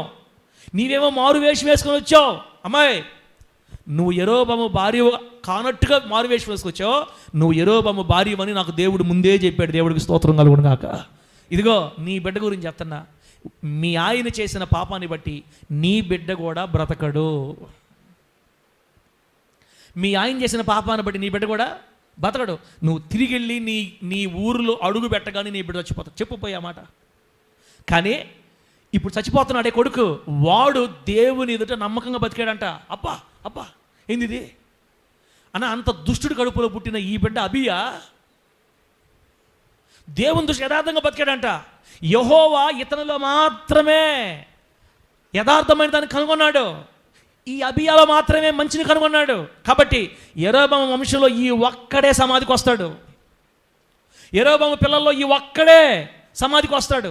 ఇంకో మాట చెప్పండవా, అమ్మాయి, చనిపోయే నీ కొడుకు గురించి ఇజ్రాయేల్ దేశం అంతా ఏడుస్తుంది, ఉత్తర రాజ్యం అందరూ ఏడుస్తారు నీ కొడుకు గురించి. అంత మంచి పేరుంది నీ కొడుకే. వాడిని కన్నవాడికి మాత్రం దుష్టుడు మీ ఆయన. నీ కొడుకు గురించి ఇస్రాయేల్ వారు అందరూ ఏడుస్తారు, వాడు ఒక్కడే సమాధికి వస్తాడు. ఇక మీదట ఏ ఒక్కడు కూడా సమాధికి రాడు. పోయి చెప్పి మాటని తన భార్యని చెప్పి పంపించేసాడండి. ఇంకో మాట చూడు, మీ ఆయన చేసిన పాపాన్ని ఇప్పుడు రెండు శాపాలు అయిపోయినాయి. ఒకటి, యెరోబాము సంతతి కానీ యెరోబాము వంశం కానీ పూర్తిగా నిర్మూలం అయిపోద్ది, సమాధుల్లోకి రారు. ఇది మొదటి శాపం. రెండోది, యెరోబాము చేసిన పాపాన్ని బట్టి, శాపాన్ని బట్టి యెరోబాము కొడుకు చచ్చిపోతాడు. మూడోది, యెరోబాము చేసిన ఘోరమైన దుష్కార్యం. సార్, పాపం చేశాడు, దుష్కార్యం చేశాడు, ఘోరం చేశాడు అంటున్నావే, ఏం చేశాడు సార్? ఏం చేశాడు? చదివే మనం ఇందాక. సొలొమోను ఏ దేవతలనైతే తెచ్చిపెట్టుకొని తన భార్యల ద్వారా విగ్రహారాధన చేశాడో అంతకంటే ఒక అడుగు ముందుకేసాడు. తర్వాత చెప్తా మీకు నేను. అంతకంటే ఒక అడుగు ముందుకేసి కొత్త దేవుళ్ళని సృష్టించాడు యెరోబాము. కొత్త దేవుళ్ళు. రాజాతిరాజు సినిమా చూసారు మీరు? రాజాతిరాజు సినిమా చూసారా? రాజాతిరాజు కొత్త దేవుడండే, కొంగొత్త దేవుడండే అనే పాట ఉంటుంది. ఇంటికి వెళ్ళిన తర్వాత యూట్యూబ్లో కొట్టండి, రాజాతిరాజు కొత్త దేవుడు పాట అని కొట్టు. చూడండి, ఏం కాదు ఆ పాట. చూడండి, ఏం కాదు. బీడీలెన్నో తాగొచ్చండి,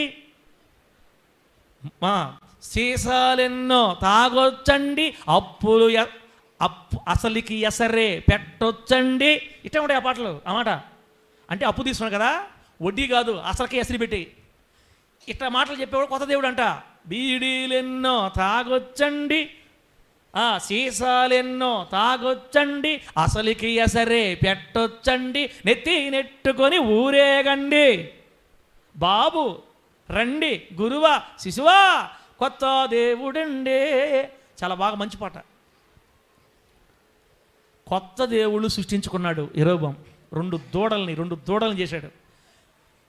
ఈ రెండు దూడలు ఎవరో తెలుసా? ఇశ్రాయేలీయులారా, ఐగుప్తులో నుంచి మనల్ని ఇక్కడ దాకా తీసుకొచ్చిన మన దేవుళ్ళు ఇవే అని చెప్పాడు. ఇశ్రాయేలీయుల్ని ఘోరమైన విగ్రహారాధనతో తిప్పేశాడంతే. సజీవుడైన దేవుడిని పక్కన పడేసి బొత్తిగా విసర్జించి దేవుడిని కొత్త దేవుళ్ళు సృష్టించాడు. ఎందుకు తెలుసా? ఎందుకు అలా చేశాడు? ఎందుకు అలా చేశాడంటే దేవుడు ఏం చెప్పాడు తెలుసా? ఇశ్రాయేలు దేశంలో ఉండే వాళ్ళందరూ సంవత్సరానికి 7 సార్లు, సంవత్సరానికి 7 మారులు, లేదా ఒక్కసారైనా పస్కా పండుగ రోజు ఖచ్చితంగా దేశ నలుమూలల నుంచి యెరూషలేములో ఉన్న నా మందిరంకి రావాలి. దేవుడికి స్తోత్రం కలుగును గాక. నా మందిరంలోకి వచ్చి అక్కడ ఆరాధించి వెళ్ళాలి అని దేవుడు కట్టడి పెట్టాడు. దేశంలో ఉండే వాళ్ళందరూ సంవత్సరం కనీసం ఒక్కసారైనా యెరూషలేముకి పోయి రావాలి. అందుకే హన్నా, పెనిన్నా, ఎల్కానా వీళ్ళు ఏటేటా అంటే సంవత్సరం ఒకసారి యెరూషలేం షిలోహుకి వెళ్ళి ప్రార్థన చేసి వచ్చేవాళ్ళు. షిలోహుకి వెళ్ళి అట్లాగా యెరూషలేంకి వెళ్ళాలి సంవత్సరం ఒకసారి. ఇప్పుడు ఈ రాజు ఏమనుకుంటే దేవుడు 2 భాగాలు చేశాడు, ఈ రాజ్యాన్ని నాకు ఇచ్చాడు, అదే అక్కడ రెహబాము పరిపాలిస్తున్నాడు. ఒకవేళ మా వాళ్ళు మాత్రం ఈ పండగ కోసం యెరూషలేముకి వెళితే,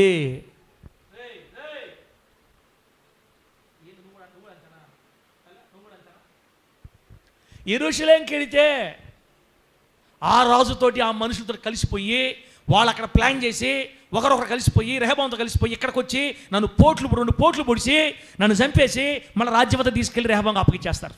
అందుకని ఏం చేయాలంటే నా ప్రజల్ని అక్కడ దాకా పోనీయకూడదు, నా ప్రజలు ఇక్కడే ఆపాలా, వీళ్ళకి ఏం కావాలా? శిక్ష కావాలంతే కదా, కొత్త శిక్ష పెడతా అని యెహోవా దేవుణ్ణి ఆరాధించే మందిరాలు కట్టడానికి బదులుగా, యెహోవా దేవుణ్ణి స్తుతించే ఆరాధన మందిరాలు కట్టడానికి బదులుగా 2 దూడలను చేపించి దానులో 1, బేతేల్లో 1 పెట్టి విగ్రహారాధనని ప్రోత్సహించిన రాజు ఏం చెప్పాలి? సైతాన్ కా బేటా, గుడ్ సేట్ ఫెలో. ఎవరా? జయదేవు. ఎన్నేళ్ళు జయదేవు నా సైడ్ చూస్తున్నా తెలుసా? అంటే లాగేస్తుంది వెనక్కి. కొంతమంది అట్టే ఉంటారు, ఇట్లా చరిత్రలు చెప్తే కొంతమందికి. అందుకే సోషల్ క్లాసులు ఎవరు వినరు. సోషల్ క్లాసు స్కూల్లో కానీ కాలేజీల్లో కానీ సోషల్ చెప్తాం అనుకోండి, 1948 సంవత్సరం సిపాయిలు తిరుగుబాటు అంటాను అనుకో. మనందరం 10th చదివిల్లా, 10th 10th చదివిల్లా, చదివిన వాళ్ళ సంగతి అర్థమవుతుంది. సిపాయిలు తిరుగుబాటు ఆ రోజు ఆ బ్రిటిష్ గవర్నర్ జనరల్ అంటుంటే మనకెందుకు ఎన్ని ఎప్పుడో జరిగింది, మనకెందుకు?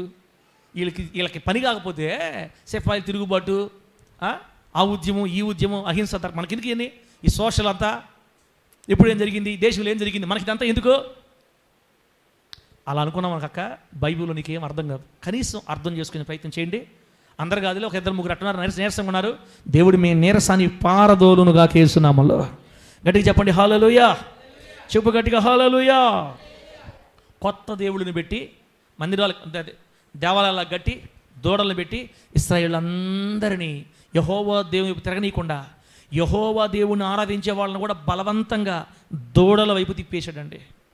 దేవుడికి చాలా బాధ వేసింది. ఒరే, నిన్ను ఇశ్రాయేల్లో నుంచి తీసి హెచ్చింపజేసి రాజుగా చేసింది ఎవర్రా? నేను కదా. ఐగుప్తు నుంచి ఇక్కడ దాకా మేము నడిపించింది ఎవర్రా? నేను కదా. ఒరే యెరొబెయాము, నీకు నువ్వే నీ మనసును రాయి చేసుకొని ముందు నువ్వు పాపం చేసి దాని ద్వారా ఇశ్రాయేలు అందరూ పాపం చేయడానికి కారణమయ్యావు కదా.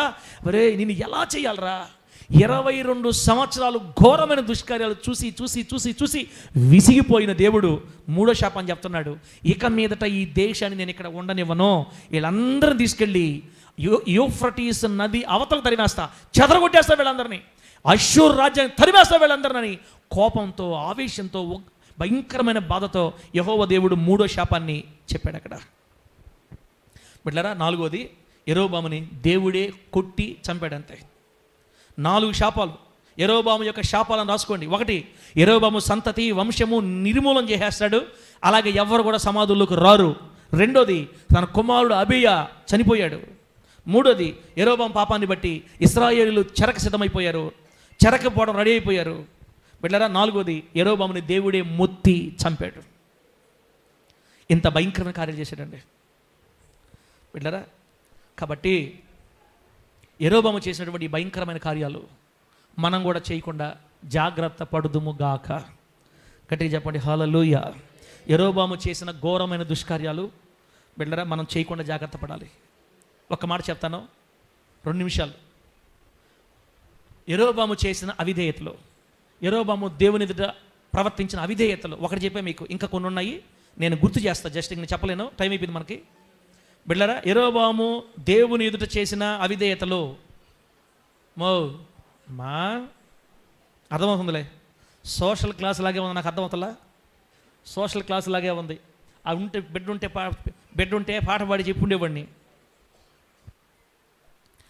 చెప్పండి, ఈరోజు రాజు పేరు ఏం పేరు తల్లే రత్నమల్లమ్మ? ఈరోజు రాజు పేరు ఏం పేరు? యెరొబాము.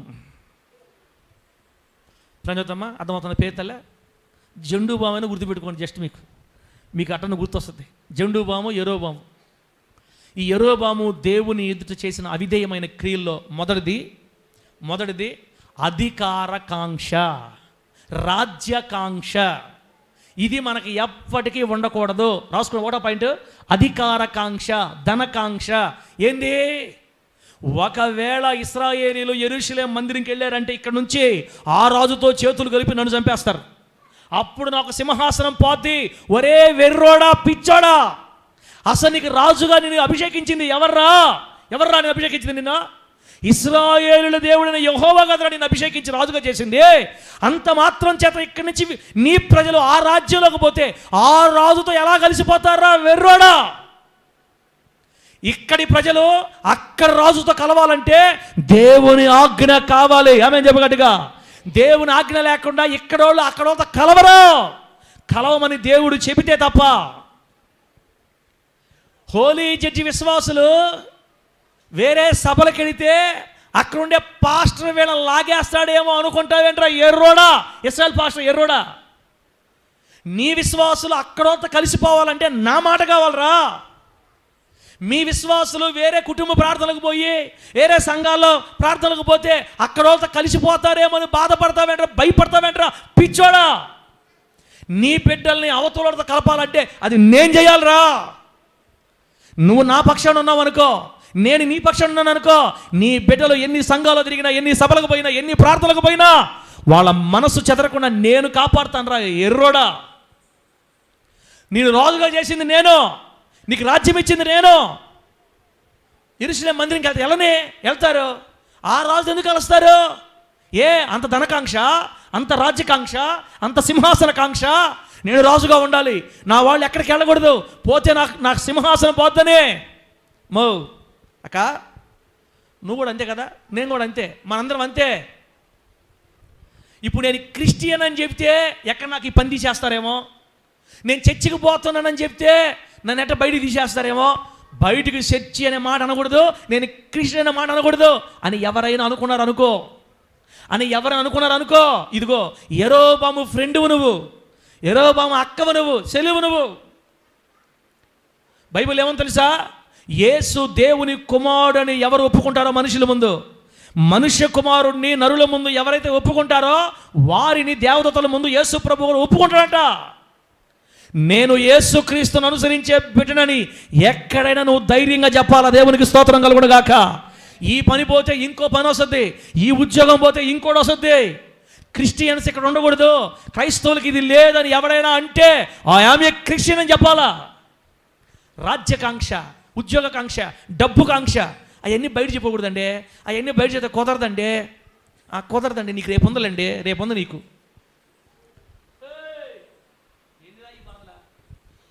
దేవుడు మిమ్మల్ని ఆశీర్వదించును గాక. మొదటిదేంది? రాజ్యకాంక్ష, సింహాసన కాంక్ష. దేవుడి కంటే సింహాసనం ఎక్కువ ఈ పిచ్చోడికి, దేవుడి కంటే రాజ్యం ఎక్కువ ఈ పిచ్చోడికి, దేవుడి కంటే రాజరికం ఎక్కువ ఈ పిచ్చోడికి. నచ్చలా, దేవుడికి నచ్చలా, మనకు అసలు ఉండకూడదు అది. రెండోది మనుషులకు భయపడిపోయాడు. వీళ్ళని నన్ను తీసుకెళ్ళి అక్కడ అప్పగిచ్చేస్తారేమో, ఆ రాజు వచ్చి నా తల తీసేస్తాడేమో, ఈ మనుషులు అడగబోతే నా సీన్ అయిపోద్దేమో. మనుషులకు భయపడతావేంట్రా పిచ్చోడా? నా దేవుడు నా పక్షమునుండగానే ఎవరు విరోధి? నా దేవుడు నా పక్షమున ఉండగా నేనెవరికి భయపడను అని మనం పాట పాడుతుంటే, దావీదు గారు ఆ పాట పాడుతుంటే, దావీదు గారు ఆ మాట చెప్తుంటే, దావీదు గారు చూసి వచ్చినటువంటి ఈ వ్యక్తి, ఈ సైతాన్కా బేటా అంటాడు, అమ్మో వీళ్ళు నన్ను అక్కడ అప్పగిచ్చేస్తే వాడు నా తల తీసేసి నా రాజ్యం అంతా లాగేసుకుంటాడు, అందుకని వీళ్ళని అక్కడ పోనీయకూడదు. మనుషులకు భయపడటం. బిడ్డ, దేవుని విషయాల్లో నువ్వు ఏ మనిషికి భయపడొద్దు. అధికారులకు భయపడు, అధికారులకు లోపడదాం, మన మీద నాయకులు లోపడదాం. ఏ విషయాల్లో? లోక సంబంధం విషయాల్లో. దేవుని విషయంలో ఎవరికి భయపడాల్సిన అవసరంలే. దేవుని విషయాలు ఎవరికి భయపడకూడదు. మనుషులకు భయపడిన యెరోబాము, అధికార దాహం రాజ్య కాంక్ష కలిగిన యెరోబాము. రెండు విషయాలు అయిపోయినాయా? మూడోది ప్రజలను దేవుని వైపు తిప్పడానికి బదులుగా విగ్రహారాధన వైపు త్రిప్పి నిజ దేవుడు ఇదే అని నమ్మించేసాడు. అందరిని నమ్మించేసాడు. ఇశ్రాయేల్ పాస్టర్ ఏది చెబితే అది మీరు వినేస్తారు అంతే. నేను చెప్తున్నాను కదా, ఇశ్రాయేల్ పాస్టర్ తూచ్ ఇట కాదు, ఇక్కడి నుంచి మనం మాట చేద్దాం అనుకోండి, మీరు నమ్మేస్తారు. తూచ్ అది కాదు, ఇట చేద్దాం, మీరు నమ్మేస్తారు. రాజు ఏది చెబితే ప్రజలు అది నమ్మతారు అంతే. యథా రాజా తదా ప్రజ అనే సామెత ఊరకనే రాలా.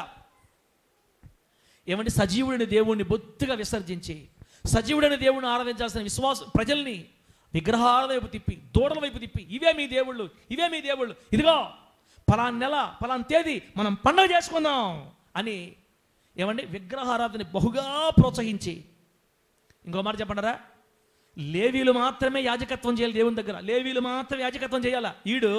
ఈ సైతాన్గా బేట కొత్త దేవుళ్ళకి కొత్త యాజకులు పెట్టాడు. ఎవరిని పడితే వాళ్ళు పెట్టేశాడు, వాడికి ఇష్టం వచ్చిన పెట్టేశాడు, వాడి బంధువులు పెట్టేశాడు. అదొక గుడి, వాడొక పాస్టర్, లేదా వాడొక యాజకుడు, వాడొక పూజారి. ఇష్టమైపోయిందంతే.